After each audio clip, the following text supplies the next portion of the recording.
కథ పేరు ఒంబ్రా వంలే. ఒంటరి బ్రతుకుకు వంకలు లేవు. బ్రహ్మచారుల సలహా కేంద్రము. రచనా పఠనం సుజాతారావు. ఏంట్రోయ్ హనుమంతు, హఠాత్తుగా హైదరాబాద్ నుంచి ఊడిపడ్డావు, ఏంటో విశేషం అన్నాడు గోపాలరావు.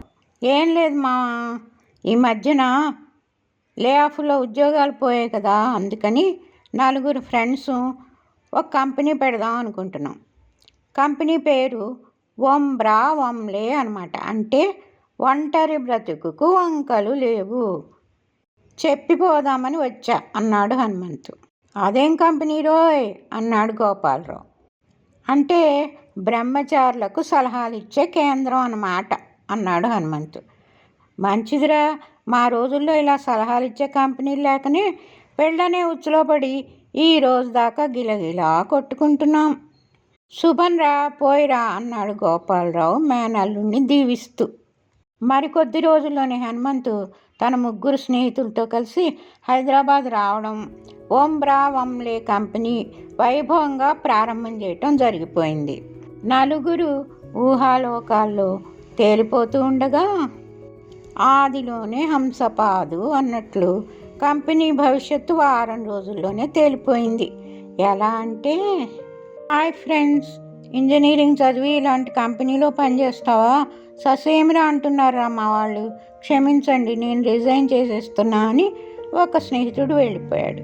ఇంకో 4 రోజుల్లో రెండో స్నేహితుడు వచ్చి, ఫ్రెండ్స్ క్షమించండి, మా అమ్మా నాన్న టుంటున్ లాంటి పెళ్లి కూతురు చూస్తే భయపడ్డారా. తర్వాత అమ్మాయి బాబాదేవి గారి యోగాలో చేరి సన్నగా నాజుగ్గా అందంగా తయారైంది. అందాల పోటీలో పాల్గొనేంత ఫిట్గా ఉందిరా. కోట్ల ఆస్తిరా. ఎలా వదలటం, సారీ వెళ్ళిపోతున్నా అని విరమించుకున్నాడు రెండోవాడు. ఇంకో 10 రోజుల్లో మూడో స్నేహితుడు వచ్చాడు ఏడుపు ముఖంతో. ఒరే హనుమంతు, 4గురిలో 2 మిగిలాన్రా, క్షమించరా, మా బామ్మ చచ్చిపోతూ మా అత్త కూతురుని చేసుకోకపోతే నీ చావును అంటూ కొన ఊపిరితో కూర్చుంటే ఇక కట్టుకోక తప్పలేదు. దానికి ఇలా మంగళసూత్రం కట్టానా, అలా మా బామ్మ ప్రశాంతంగా కళ్ళు మూసింది. సారీరా వస్తాను అంటూ మూడో నేస్తం కూడా అదృశ్యమైపోయాడు. హతవిధి, ఏం పరీక్ష పెట్టావు దేవుడా, ముహూర్తం బాగాలేదా, విఘ్నేశ్వర పూజ తృప్తిగా చేయలేదా, కంపెనీ పేరుకు తగ్గట్టు నన్ను ఒంటరిగా వదిలేసావు కదా దేవుడా, ఇంకెందుకు జెండా పీకేరా అంటూ బోర్డు తిప్పేశాడు హనుమంతు.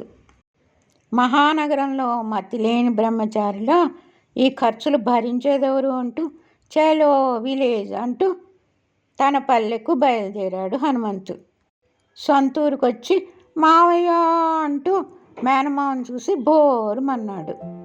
మేనమావ కూడా హనుమంతుని పట్టుకుని గట్టి గట్టిగా బోరుని ఏడుస్తున్నాడు. అదేంటి మావయ్య, నా కంపెనీ మూతపడితే నువ్వెందుకు ఏడుస్తావు అన్నాడు. మీ అత్త చనిపోయింది కదరా, నువ్వు కొత్త కంపెనీ పెట్టావు కదా, పనిలో ఉంటాను నేను నీకు చెప్పలేదు అన్నాడు గోపాలరావు.